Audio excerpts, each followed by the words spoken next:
Salut! Aujourd'hui, je te parle d'être entrepreneur et vivre avec l'anxiété. Donc, comment jongler les deux. D'ailleurs, je fais suite un peu à un épisode que j'ai fait, l'épisode 19 plus précisément. Donc, ça fait quand même assez longtemps. Mais aujourd'hui, on continue. On fait un petit topo là, sur mon anxiété, bien évidemment, mais également là, euh, sur plein d'autres trucs. Donc, sans plus attendre, reste à l'écoute. Bienvenue au podcast Sucre et compagnie.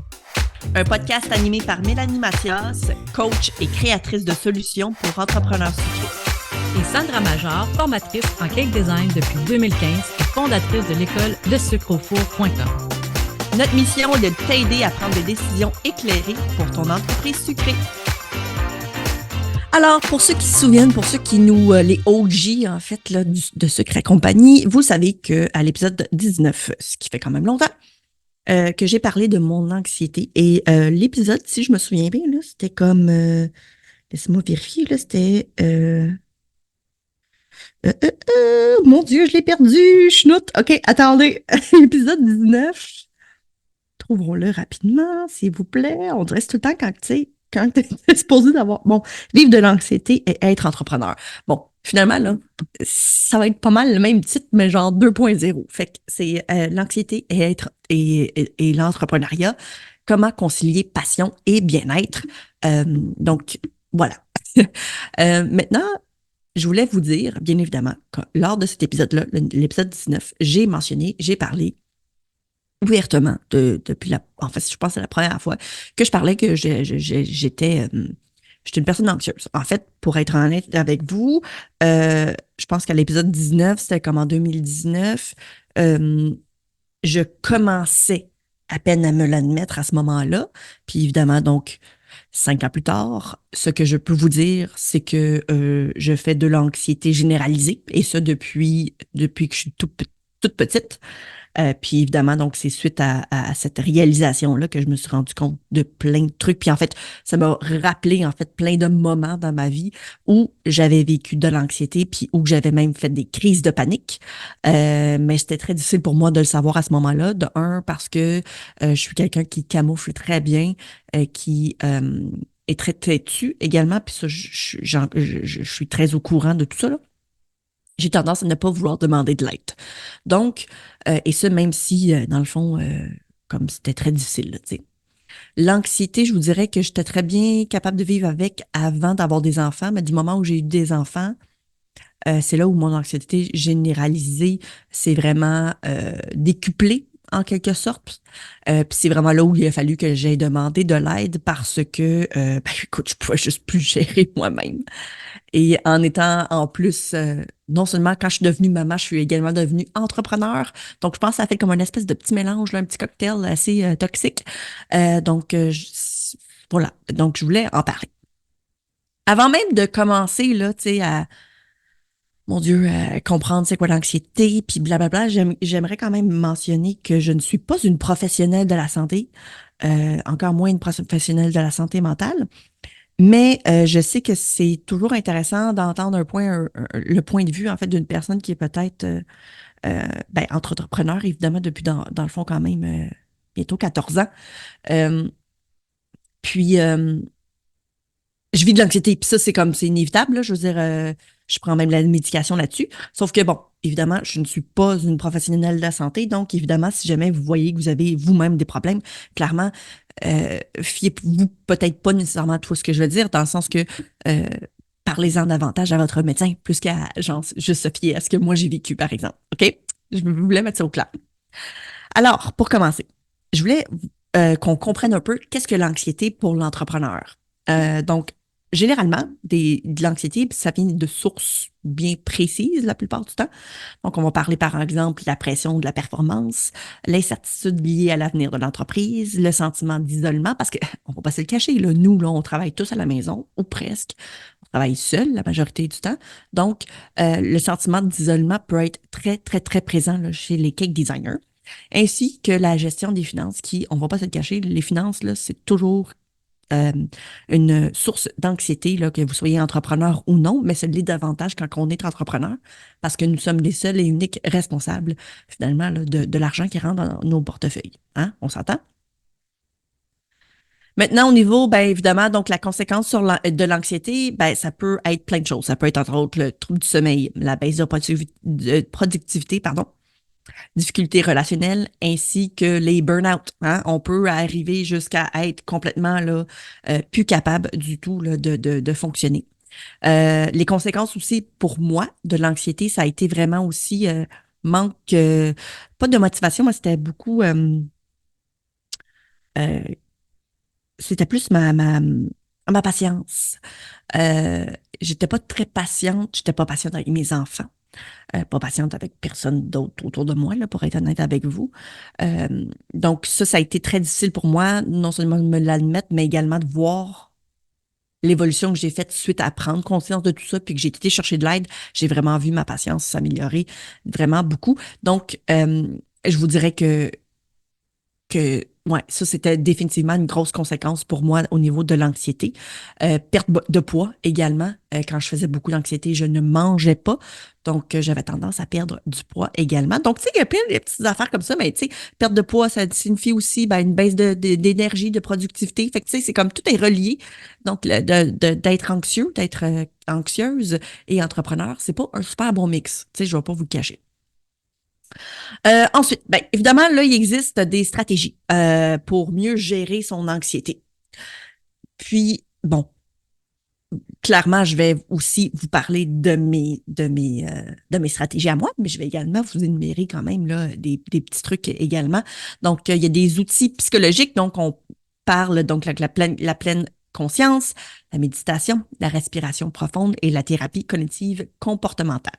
Ensuite, il y a des ajustements pratiques, hein, déléguer les tâches, fixer ses limites, prendre soin de soi. Donc, au niveau de l'alimentation, le sport, le sommeil, aller se coucher de bonne heure, construire un réseau de soutien également, donc d'avoir des gens autour de soi qui comprennent ta, ta condition, parce que c'est une condition, l'anxiété.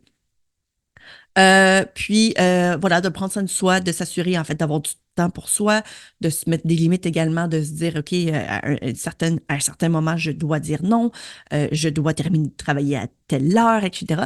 Se fixer des limites également, tu sais, justement, d'apprendre à dire non, c'est une très, très, très bonne chose. Et déléguer les tâches, chose que j'ai appris à faire quand même. Euh, c'est pas super évident au début, OK? Tu sais, quand je vous ai dit que j'étais un petit peu têtue, puis que j'aime faire les choses moi-même, déléguer, ça a été vraiment difficile, mais c'est quelque chose sur lequel je travaille, puis je trouve ça vraiment important.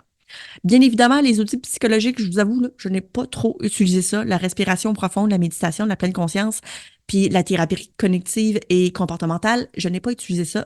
Par contre, moi, je prends de la médication maintenant.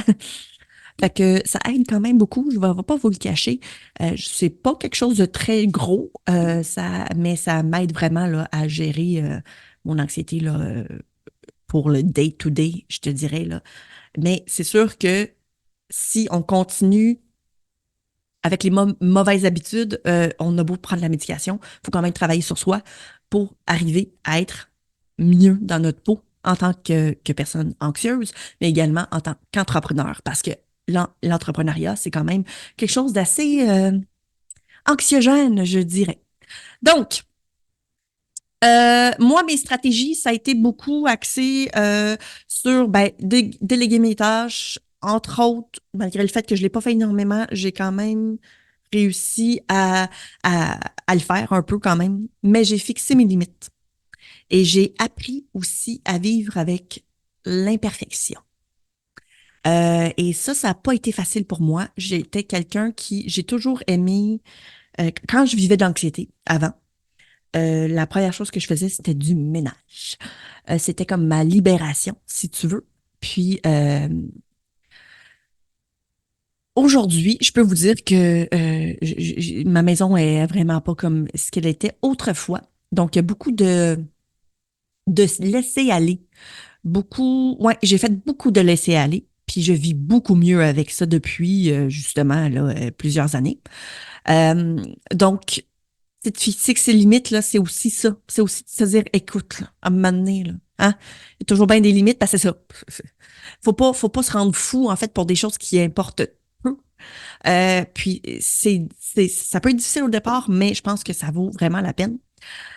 Puis, honnêtement, l'importance de l'équilibre de la vie professionnelle avec la vie personnelle, chose qu'on peut avoir énormément de difficultés aussi entre entrepreneurs dans le cake design parce qu'on travaille souvent à la maison.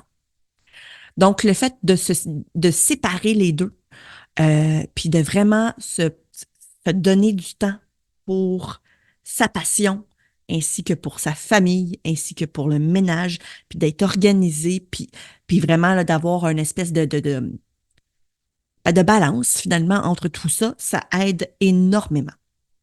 Si tu te dis, par exemple, puis ça, c'est un bon truc, ne pas avoir ses courriels sur son téléphone, par exemple, ça, c'est un truc que j'adore parce que du moment où je ne suis pas devant mon ordinateur, je ne prends pas de courriel. Vous comprenez ce que je veux dire?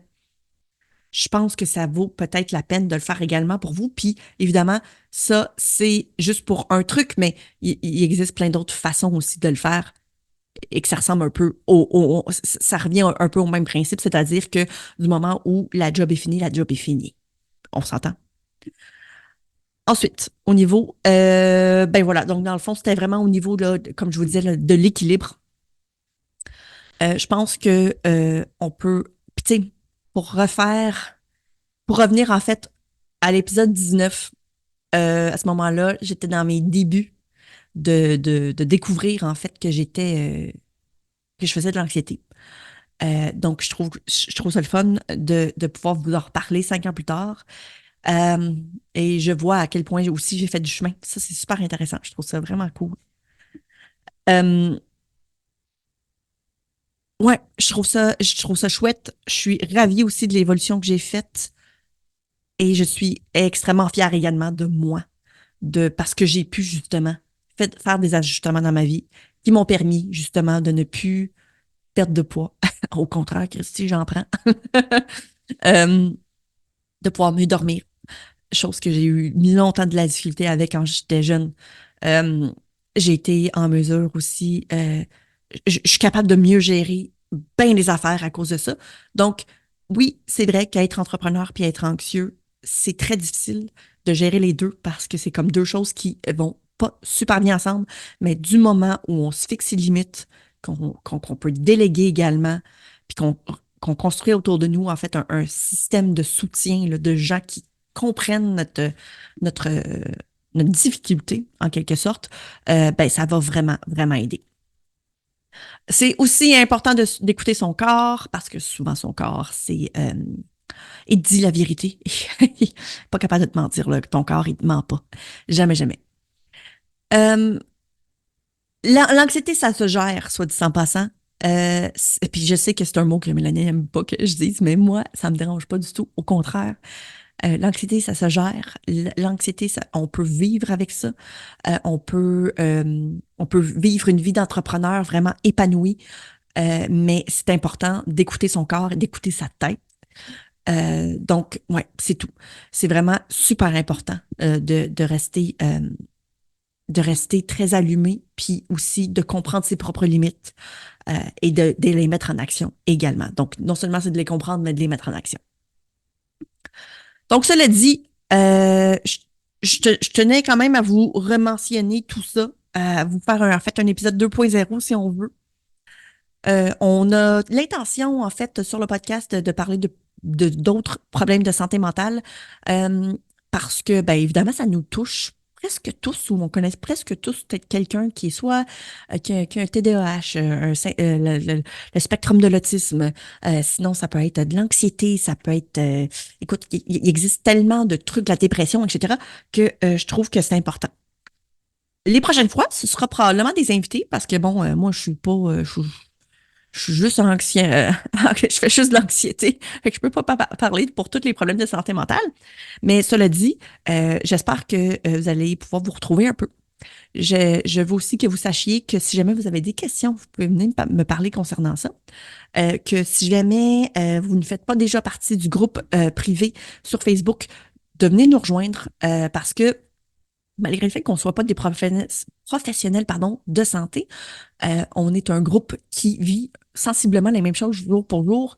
Donc, tu peux te retrouver là, puis ça peut finir par faire partie en fait de ton soutien ou ton monde, là, tu sais, là, qui te soutient par rapport à tout ça. Donc, ouais, j'espère que ça va vous avoir aidé. J'espère que ça va vous avoir fait comprendre, en fait, que oui, c'est difficile d'être entrepreneur et faire de l'anxiété, mais ce n'est pas impossible de faire les deux en même temps. Donc, parce que j'en suis la preuve, puis je fais de plus en plus des moves aussi qui sont très difficiles au niveau de mon anxiété, mais parce que je m'écoute, puis euh, parce que j'arrive justement à déléguer puis à connaître mes limites, ben, ça fait en sorte que je suis en mesure de pouvoir vivre vraiment une vie d'entrepreneur là, complètement épanouie, sans trop de difficultés. Parce que évidemment, c'est pas sans difficulté.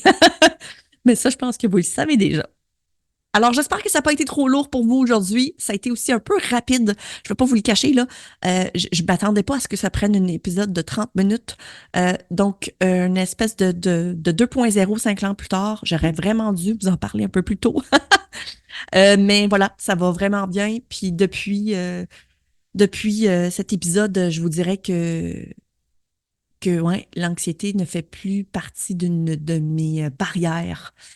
Ça fait plutôt partie de mon day-to-day, mais ça m'accompagne, puis